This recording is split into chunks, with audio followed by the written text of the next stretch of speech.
Hello and welcome to the Seahawkers podcast. I'm your host, Brandon Schultz, and I am joined on this Wednesday night. We are live out on YouTube, and I'm doing it with a couple of my best buds, starting with Clinton Bonner. How you doing, buddy? Brandon, every time we're live with the flock and there's news and there's camp battles, I'm fired up, man. We're like 37 days away from kickoff versus stupid Niners, Adam. Like Sean Alexander away, my man. 37 days away from week 1 of the regular season. And we're even closer to preseason games, which if you're not fired up for that, you are dead inside for real. Like you have to be excited about it. A lot of cool stuff going on in training camp, Brandon. And I think that's something that we wanted to focus on today. Yes, there's stuff to talk about in training camp. There's stuff to talk about in the news. I see some recognizable names here in chat. We've got the HHG. We've got Jason Turner. We've got the Snail. We've got Bleed Blue and Green. I see Car in there. Jeff Stevens saying LFG. And did I mention Jason Turner? If not, I'm mentioning him twice. He's earned it. Absolutely. Yeah, he's the man. And for folks that are watching live with us, if you are a member in the Ring of Honor or a member of the Discord, we're going to be posting the StreamYard link in just a little bit. And you could come on and give us your favorite camp storylines as well. Just one of those little perks that we like to, we like to provide value for value, right, Adam? What you've been saying for about, 14 years now. Oh, yeah. And I wish it was my phrase, but we stole it from another podcast, but it totally works. It still works. Well, what do you say we start off talking a little bit of news, guys? Because our general manager, John Schneider, was announced today that he's got a new deal with the Seahawks. He has been extended 4 more years. 4 more years. Adam, what do you think, dude? Sweet. Okay. I mean, look, once they decided to make the Pete move and then put all the power into John's hands, I don't know what would have had to have happened last year for this to not have happened this year, if that makes any sense. Look, John had a tremendous draft. He had tremendous draft last year and continues to build the team. I don't always agree with all of his moves. Obviously, I've been vocal about a lot of those things. But with that said, there's a reason that he is the 3rd longest tenure GM, or is one of the handful of guys, Mickey Loomis, if you want to call Jerry Jones a GM, and John Schneider.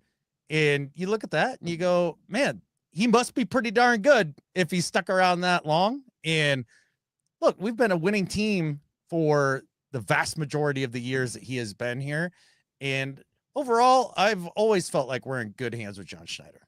Yeah, I'm with you. Like I know there's people even in our Discord that are like, part of the job of turning this team over was doing a complete turnover. And that includes getting the GM out the door at some point.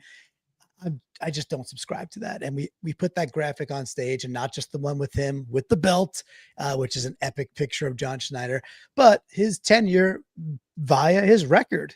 That's not just good. That's a great NFL run. And most seasons is 10 plus wins, obviously 2 Super Bowls. And he's been a very successful GM. And I think the thing that kind of people would talk about in the beginning, Brandon, was like, well, he got lucky. He lucked his way into a franchise quarterback and lucked his way into the LOB. And I don't know. I just don't see it that way, especially a couple of years now removed from Russ, 3 full seasons removed from Russ. I think it's made Schneider actually look maybe even better after Russ had left town, when he orchestrated the deal himself, got the haul he got, and reformatted the team that we're talking about in 2025, Brandon.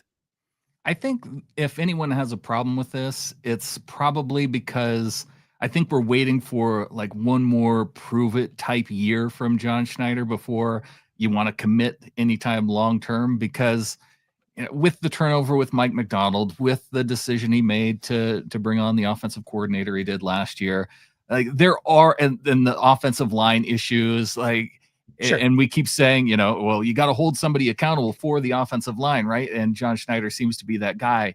And picking first, like he did with an offensive lineman in this draft, and kind of foregoing free agency, like there's a lot of parts there that you look at and you want to say, I'm not ready personally to commit to this 4 more years idea with John Schneider. But to me, it comes down to with Mike Macdonald, you have to give him time. If you were to now, after you've had Coach Mike and General Manager John Schneider together for these couple of years, if you were to go out and now find a new general manager, maybe if you were building from within the team, but if you go outside of the organization to get somebody, you might be talking about a coaching change too. And we're definitely not at that point, Adam. That's true. And so the stability there is nice, but also too, let's remember, even if they extending John Schneider here, it doesn't count against the salary cap. Right. If for some reason in the next year or two, Jody's like, you know what, enough of this nonsense, you can just go. Who cares? Like, they can spend an unlimited amount of money there, and you can change GMs at any time at that point. So as much as you're locked in, you're not that locked in. I mean, it's money. Don't get me wrong. And nobody likes some owners don't money. like spending money just to spend money. So like ask Jerry Jones, like if he were to be paying a general manager that wasn't himself or his kid, he probably would hang on while they're under contract and then move on. Yeah. One of the things that I've said previously about the impressiveness, I think, of this Seahawks run, which again, I start to give the credit to Paul Allen, because like things changed when he became owner. Then you have the Holmgren era, which kind of got the change going. And then you have the Carroll Schneider era, which solidified this change. But there's something I go back to is, look, your ability to absorb change and still be good, still be competitive is a high water mark. You know, it's like, if you can do that, if you could have like a lot of change thrown at you in a year, whether it's your fault or not, and still come out the other end and be like, oh, you're still a good team. Like, you're still competing for your division. You're losing the division by a fifth seeding type thing with the Rams last year. You still win 10 games. I think that starts at the top. And again, I just give Schneider credit. I think he's been a well above average GM. I don't think it's luck. And I also think our last couple of draft classes have been really, really good. And we're sitting on an exciting looking team heading in 2025, boys, which I think is cool. Brandon, we did have one other piece of news. Well, before we get there, I do want to highlight Jeff Stevens' comment. And one of the reasons why I really like it is because it covers up Adam's face on the screen out on youtube.com/Seahawkers podcast. Another reason I like it is because it talks about the experience that Schneider's seen just over the past 10 NFL seasons. The Chiefs, Seahawks, Steelers, Packers, and Patriots each made the playoffs at least 10 times. The Packers leading the group at 12 appearances. So he's in a select group there. And even if you go back just in his time as an executive, I mean, he's been on successful teams. So I think that where we are going to point out his shortcomings, but I think that there's some nice things in there too. Kendrick Lamar saying, does this mean Jody isn't selling the team for a while? Nobody knows. Yeah. Nobody knows. Sure. Or not. Don't know. Wait, I gotta go back to this. Okay. Is this math? How could this? I love the stat, but isn't that 10 seasons and 12 appearances for the Packers? Like, isn't that 120% of the time they made the playoffs? Am I misreading Every it? time. Is that supposed to be like 2010 through 2024, perhaps? Yeah, the math isn't adding up. You're right. Okay, so it might be 15 seasons, and then whatever. Either way, I bet the rest of it's accurate, and the point that Jeff is making there, I think it is a good one. It would have been an even better point if you didn't bring up the inaccuracy, and we could have just moved on. Well, like I can't not. Well, I love Josh Duham's comment here too. It says John just needs to address nose tackle at next year's draft. But here we go, Brandon. Aha. We can go one step backwards. And the big news, Thor here is back with Seattle. So interesting player. His last year was at Louisville. Last year in college was at Louisville. And before that, he was at Harvard. Kind of just a beefy thigh arm kind of guy. But it's just this rotating windows of people at this time, Adam. We just had Justin Rogers in, who was this big beefy guy that the Cowboys drafted that went to the Bengals or vice versa. He's gone a week later. And now Thor is here. Will he stick? I have no idea. But does a guy named Thor get you excited, Adam? 0%. Like, whatever. Like, this is get somebody in there to do Hankins type things for practice. And if he happens to pop that 3% chance that could happen, then great. But let's not make a mountain out of a molehill here. Like, this is why I was talking about when people are saying, well, we need a nose tackle. They go out and they just get dudes. They just get Thor. I'm sure this guy can get in the way in the middle just about as well as anybody else. Again, my big fear is that Byron Murphy has to spend time as a one tech when he's good at it. It's fine. And I know we have Hankins, but Hankins is a 13th year veteran. Well, here's the thing about that. Do you want Byron Murphy on the field more downs than less downs? No, I want, because I if want, you do, I want you're more going to have, downs. you have to fill out the middle of that defensive line with your best players on as many downs as possible. Okay, and well then, as it is right now, you're probably doing what? Hankins and Murphy might not even be on the field on first down. well, bear front all day, every day, all the time.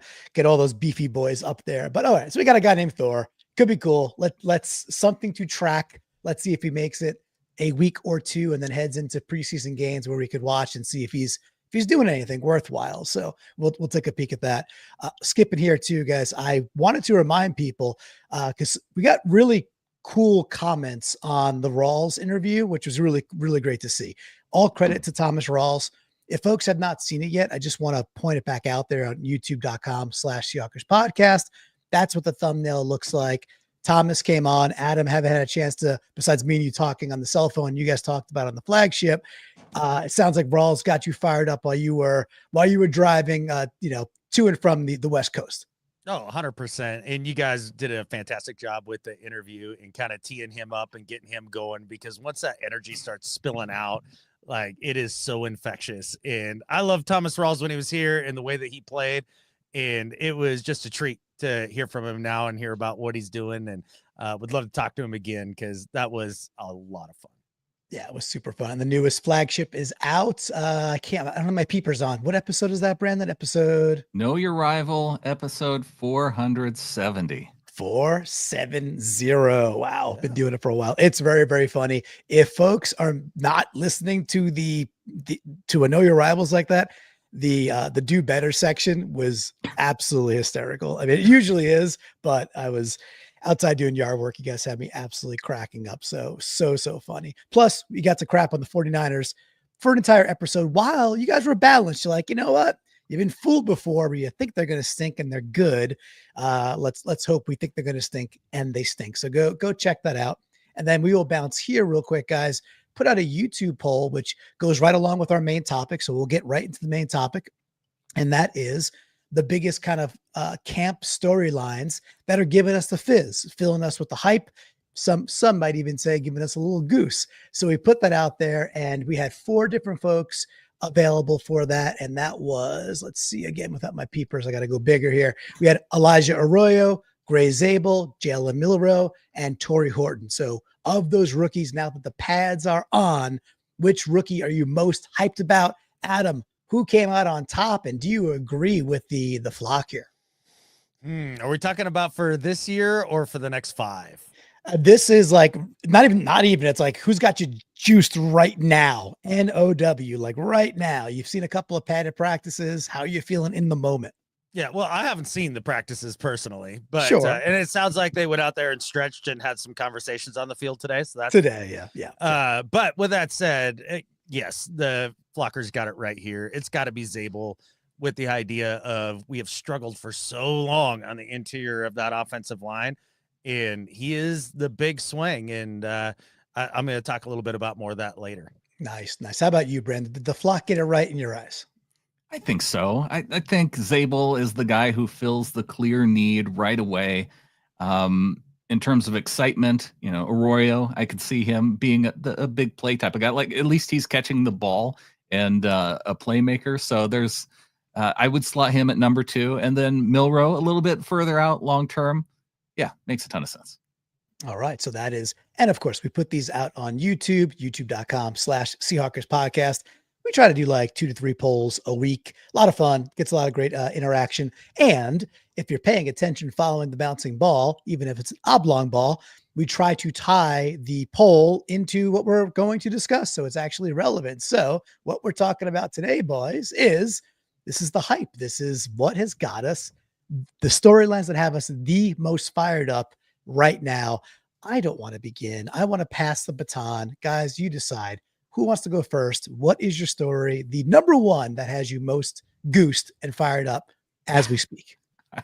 I am not goosed about this goose Well, comment. you didn't die from like traumatic neck injury from hitting a cockpit canopy, ejecting from an F-14 Tomcat. That's what getting goosed is. That's what getting goosed is. No, there's a few definitions. I thought goosed was getting what you goosed. do to your significant other while you sneak up behind them. You could goose, you could goose them in the hiney, of course, but it's also the word goose means to excite. You could excite someone through goosing them, right? Nope. Yeah. That's some East Coast nonsense there, but that's all right. Brandon, so if you're not goosed, what are you fired up So about? we're on the same page as far as this term being West Coasters. Clinton trying to exhibit his East Coast bias and introduce like these. We're going to start saying wooder pretty soon for water if we're not careful. So that's funny. My number one thing from training camp so far is team identity. And that's one of the things that stands out the most, whether it's offense, whether it's defense, the people that you're hearing from, whether they're on the coaching staff or the players themselves, they're all speaking around this mentality of, okay, we're going to be physical on defense. We're going to be physical on offense, and trying to build that team identity through, just talking about it. I think right now is going to make a difference come week one when you have to start playing real football. I think that idea that you're hearing it from all these folks, it's really exciting to me. It is exciting, Brandon, and it's interesting because we didn't share our topics before we. Oh, Adam losing his microphone, or Clinton decided to mute him, one of the two. I don't know. Something, it just did it all on its own. That's really fun. Gremlins in the systems, because Clinton's muted too. I think I got goosed. I think is what happened. But at the end of the day, I almost settled on the idea of toughness. It just as a team identity. You use the word physicality. Mm-hmm. And I do think it's important. I do think it's a big deal that you hear the offensive lineman in interviews saying, we're going to run the damn ball. And to hear somebody like JSN say he's really excited about the mentality of this offense and the philosophy of it. And it is a breath of fresh air in comparison to what we were hearing throughout training camp last year, specifically on the offensive side of the ball. And while just talking about it doesn't just make it happen, it's got to start somewhere. And if you're talking about it and putting that kind of emphasis on it early on in training camp, then it can't help but carry over to practice as it's sitting there in the back of your head, the toughness, the physicality, we're running the ball, and there's nothing you can do about it. He's still muted. Even though I gave him a heads up like 10 minutes ago. Here I am. I goosed myself. It's preseason for Clinton too. Yeah, it sure is. But it took us back to the $3, so it did that right. So that's good. Identity is great. And that was something in the Thomas Rawls discussion, like we were just talking about. He picked that out as well. And that started for me a couple of weeks ago, as you guys talk about when Abe to me started that whole commotion, and a good kind of commotion when he was like talking about non-negotiables. I was like, wow, this is actually something, and it's getting picked up by many others. So I love that too, but I love the identity. All right, Adam, why don't you go second? What do you got? You got a different one besides the identity? Yeah. So I think the first one that I'm going to go with is the Zabel investment. And what I mean by that isn't about what the organization did to go out and get him and acquire him in the draft and everything that they put into him and all of that. I'm talking about the investment that his teammates are making in him. And you hear Zabel when he gets up to the podium talking about how Charles Cross is really his big brother and really taking him aside and sharing him tips and tricks. And same with Olu, same with Sundell. And I think more importantly, a leader on the team and one of your best blue chippers in Leo, taking extra time out of his day to go through things with Zabel, because they've all realized that if this team is going anywhere this year, as odd as it sounds, they need Zabel to work. He has to be good at right guard, because let's say the Seahawks are in the most conservative estimate in the world, top 15 defense, right? they're going to be damn good. Let's say they're even top 5. Say they're top 5 defense and your offense is one of the worst 3. That's a 5 to 7 win season. And you're proving those Vegas boneheads right. Like, you need this offense to click, and Zabel's going to be a massive part of that. It's interesting, Adam, because you and I were very much on the same page with our top 2, but we called them things just slightly different. Like, for me, I put down leadership. And I brought that example that brought that to mind was hearing Zabel talk about Leonard Williams and coaching him up. But it wasn't just that leadership point there with Zabel. It's also hearing from Julian Love and talking about Reek Woolen. And just because I feel like in that defensive back group, like Julian Love, he's exhibiting like that captain type leadership, especially with that group. The way he talks about Kobe Bryant going into this year. It's just, it's exciting to hear the leadership components. Cooper Kupp, even hearing some of his leadership through some of the statements he's been making about the wide receiver room. So just all these little leadership things that I'm picking up on, that's exciting to see. Yeah, I absolutely love all that. The Zabel part, all of it fantastic. The Zabel piece, the piece that really hit me a day and a half ago or so was what you had said, Adam, about Leo taking him aside after they battle mano a mano. They're talking it out. I'm like, that's pretty freaking cool. And obviously Brandon, that's a prime example of that kind of leadership.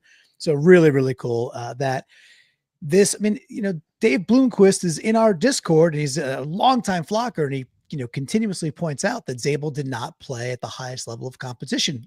And he did not at NDSU. So this crash course in NFL, everything, the how to be an NFLer and the way it's happening for him, I couldn't be happier about the potential impact. And Adam, I think that's the crux of what you were getting at. It's a beautiful, beautiful point.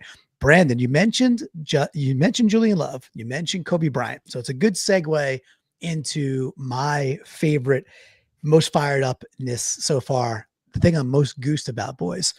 Mine's quite specific. For me, DeAnthony Bell showing up and showing out in camp, I think is a really under the covers, like big deal. And it's DeAnthony Bell, our third safety.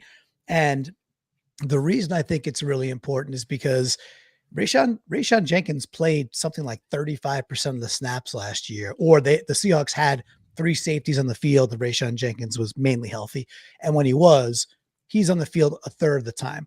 And I not only like when I'm hearing about DeAnthony Bell being like, he's a big hitter and he's a very aggressive safety. So I like all that, but I also like the fact that if DeAnthony Bell can be just that quote unquote traditional Rayshawn Jenkins third type safety, it frees up McDonald to do what I think he wants to go do with Imanwari in a different type of way. It's just for safeties. Well, yes, but the things they want to do with Imanwari are going to be things like bring him down as an additional edge, bring him down as a de facto in the box, like Cam style linebacker at times too. So, but yes, it could be or a third safety out there, and he's a third safety, and DeAnthony goes and rides the pine for a bit. But I'm very excited about DeAnthony Bell. I think he's having a good camp from all I could see so far, and I think he's carving out a nice place that gives McDonald all the pieces on the chessboard that he's going to want. And I think that makes us dangerous. So that's what's gotten me real excited. Do you think DeAnthony Bell makes this roster? Oh yeah, absolutely. Oh yeah. Like what's your percentage? You think DeAnthony Bell is making this roster? 98%. He's probably going to start as like a third safety. Interesting. Like, okay. Like, all right. I think that's a really interesting take because, I mean, they drafted the dude specifically to do his job and has looked good early on once the pads has come on. I just have a hard time believing that DeAnthony Bell is going to take away snaps from somebody like Imanwari. Like that. I don't think he's going to, but that's kind of the point. I don't think he's going to take snaps away from Imanwari. They could be on the field together at the same time. Or with Kobe and Julian. but it just gives a full complement of what McDonald may want to go do. It might not be 4 safeties in the field. It might be DeAnthony Bell's off and Eamon Warrior's on. Okay. Or there might be times where it's like, no, it's DeAnthony Bell and Eamon Warrior is like literally playing like the third edge guy, and he's just blitzing and he's doing Mike McDonald things. So yeah, I mean, DeAnthony Bell, I think, is a pretty good safety, and I think he's going to be a valuable piece. So yeah, that's. I mean, he would probably start for the Cardinals, but trade bait. Yes. All right. He's a valuable trade piece. Not within the division though. All right. Well, I hope you have a better second one. I don't feel like I need to have it. I have a second one. But I don't feel like it needs to be better. Right. But let me not go back to back after that doozy. I mean, Adam and I have both with our two. Okay. We've kind of nailed it, but I think we can go to questions too. No, I mean, I've got a second one. I thought your second one was my first, or your first one was my first one. Yeah. No, that was one that I had considered, but then kind of threw off the board. Let's hear your second one. All right. The second one is not a story. And I think that's a great thing. Listen to the national media talk about the Seattle Seahawks this year. Even people like Mina Kimes, super fan Mina Kimes, when they bring up the Seahawks, how much does anybody talk about the defense? It's literally 0%. Nobody's talking about this potentially great defense this year. I don't think anybody outside of Seattle noticed them have that huge ascension towards the back half of the year and Mike McDonald really find his groove. I don't know that they're aware of the history of Mike McDonald and the way that things started out with Baltimore and how once they kind of made that transition through the first half of his first season as DC in Baltimore, that things really picked up and they became that defense that we all looked at and went, well, that's like 14 dudes out there. That's crazy.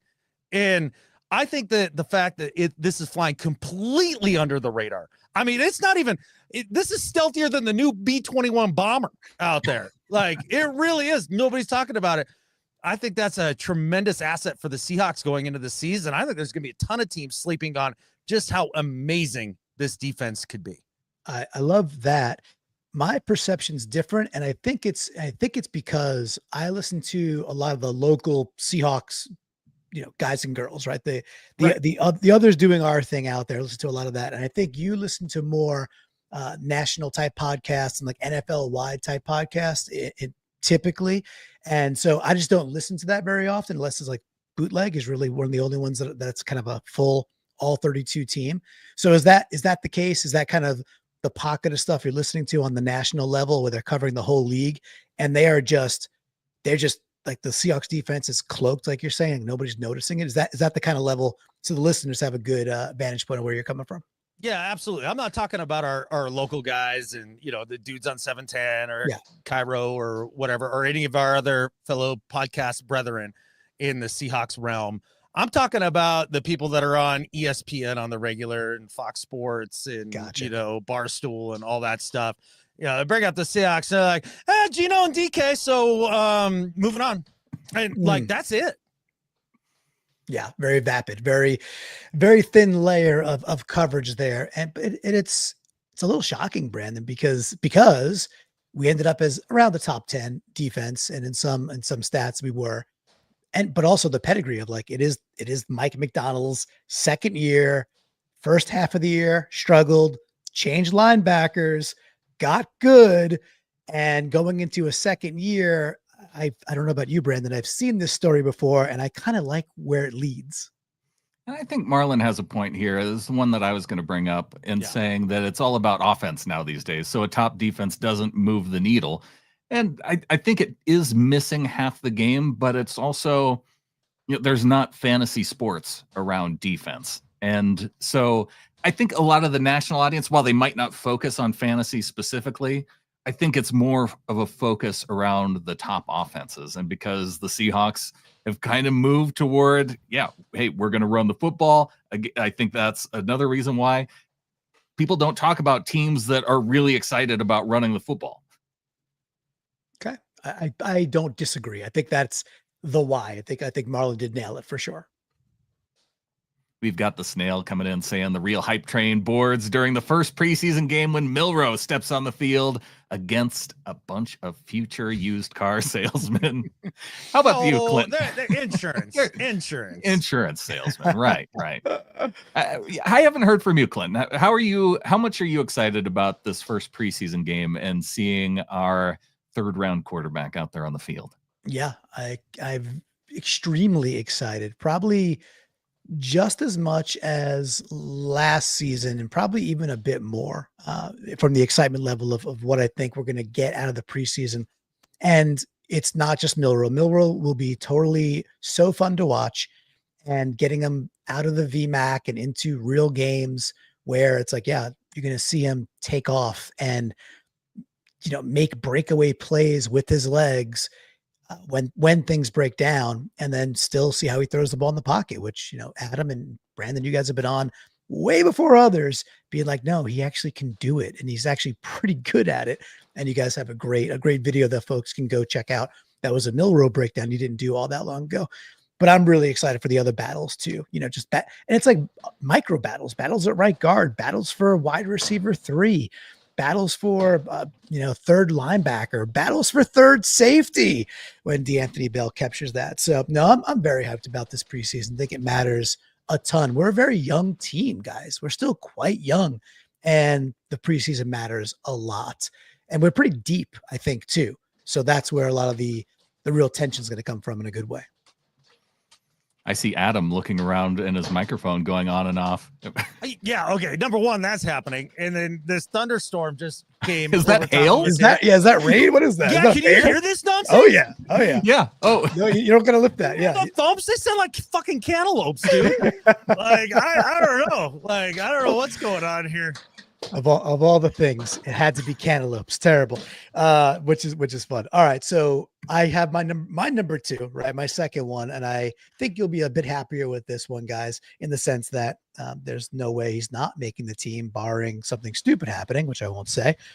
But the quick ascension of Tori Horton as a legit potential wide receiver 3, and maybe somebody that could challenge readily sooner than later for wide receiver 2. Tori Horton has me very, very excited for what we're seeing so far. And the things we're hearing, again, we're not there. We wish we were. We're not. So what can we do? We could listen to the different pundits and dive in and try to extract nuggets that either support what we thought or go against what we thought, and then think about it again and talk about it, hopefully with a little bit more intelligence. The thing that we've heard from several of the beat writers and the folks that are there that are credentialed is you could see Tori Horton's like special athleticism immediately. Like when he's out there, he's different than other dudes. And I always like that kind of trait. And I don't think it's like, oh, he's the fastest guy running a 40. He's the fastest guy running 9 routes, because he's not just that. He's actually he's quite good catcher of the football too. He's quite a precise route runner, and he has that 6'1" frame, who happens to be quite twitchy also, who can be a vertical threat. So quite excited about Tori Horton. Adam, I'll toss it to you first. You had pegged him early in the draft process as somebody that you really had some eyes for. I did, but I don't know if this is unlistenable. So if I need to duck out, I'll duck out for a minute until Zeus's, rant here comes down on top of my head. As long as you're on mute, it's fine, or talking. Okay. But right, you can good. Definitely, it's coming through very real, clear. Man. For sure. I love Jason Turner's comment that it's punishing the cottonwood trees. Yeah, that cracked me up real hard. Thank you for that one, Jason. As far as Tori Horton, though, I'm super fired up for Tori Horton. You talked about him being a precise route runner and his athleticism and all that. He can catch the football. He's an amazing catcher of the football. He makes some spectacular catches. His catch radius is amazing.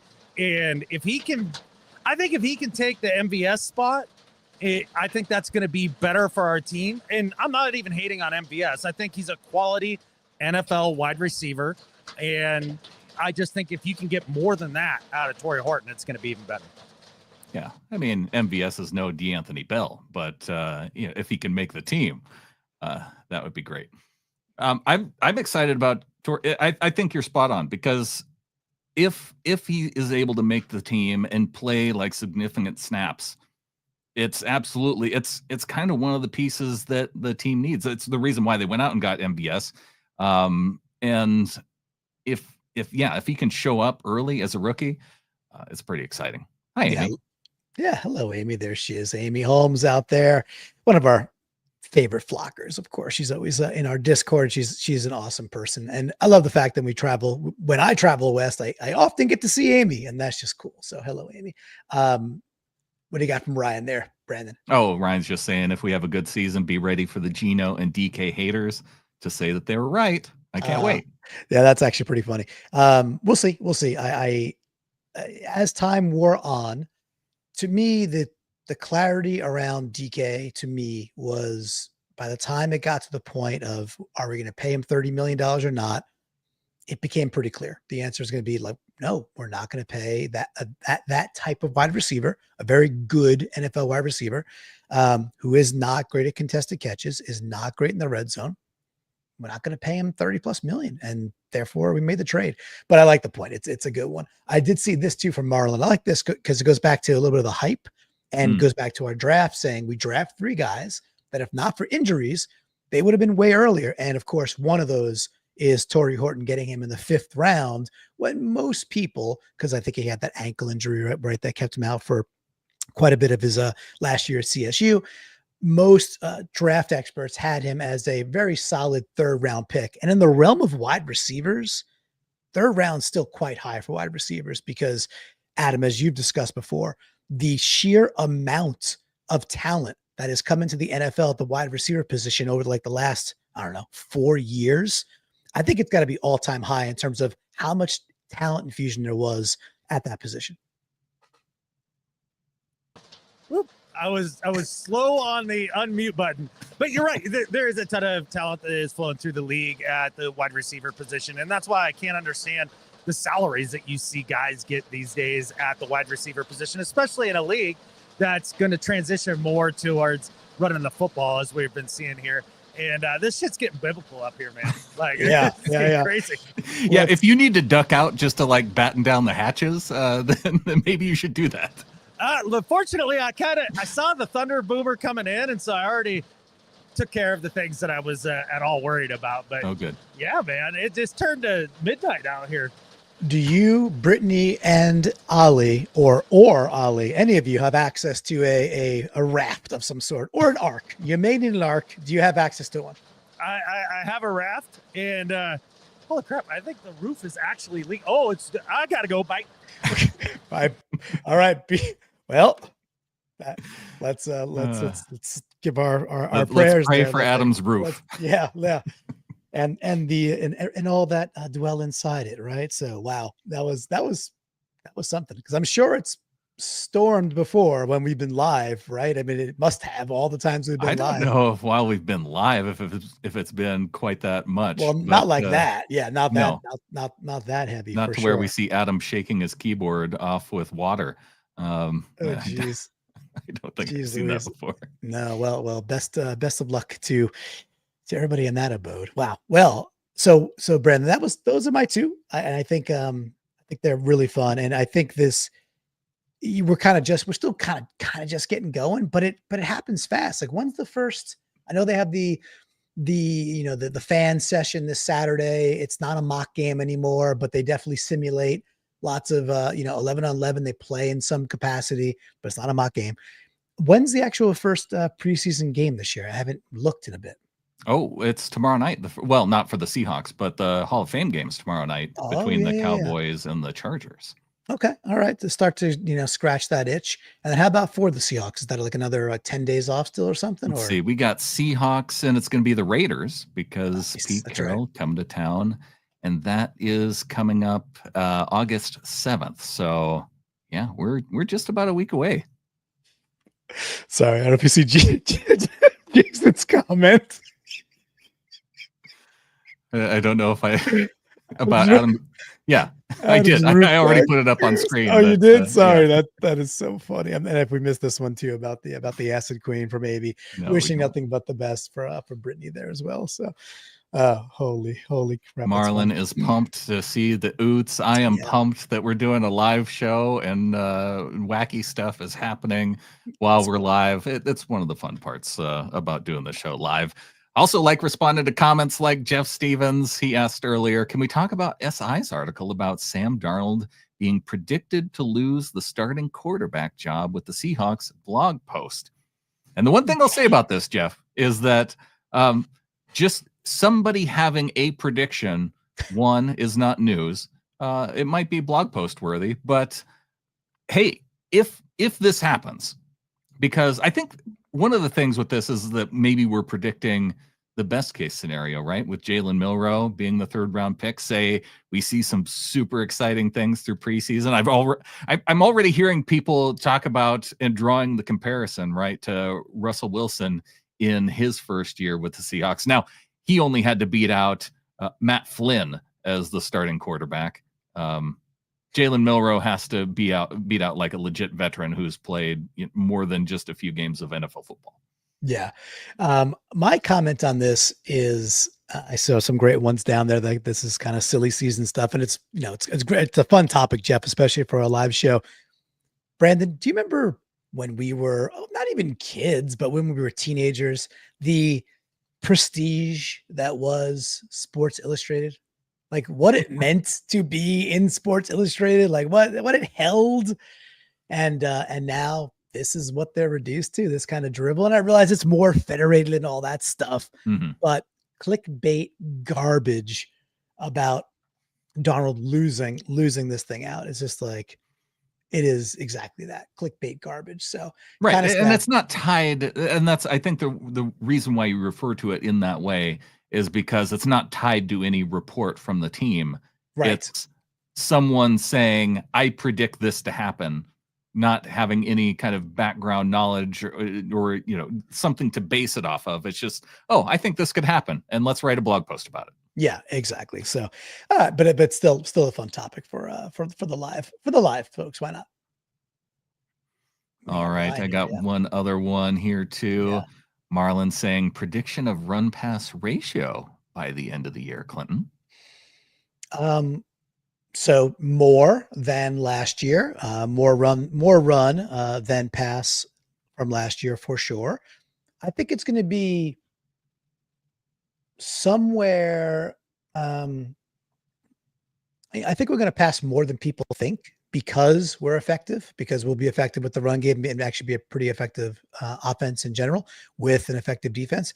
But to answer the question, I think it's like 53, 47, something close, but a little bit more pass than run, but more than the average NFL team runs the football, but still a little bit more pass than run. That's my guess, Adam. I'm in Brandon. Yeah, 53-47. That's awfully close. I don't think it's going to be higher on the run side for sure. Right. But I don't think it's going to be 60-40. So yeah, you're probably looking in that 53 to 60% range. I'm going to say 56-44. And we've got Adam coming in too. Oh gosh, did Adam lose power in the shack? Oh, he can't even hear me. Papa, can you hear me?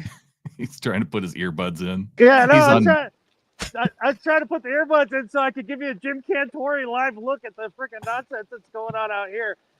Let's see. Let's see if you can see. All right, so there's the front yard. Do you see the freaking river running down the driveway here? Oh my gosh. Yeah. It's freaking insane, dude. Cabin leaking in spots it's never leaked before. Man, like solar panels are still intact. That's good, I guess. But good God, that's a downpour. I know I'm talking to Seattle people about the rain right now. They're like, yeah, okay. But yeah, I thought you might want to see what the fuck just happened. I want to see Adam out in the storm, Jim Cantori style. Like, put on your poncho. There he goes.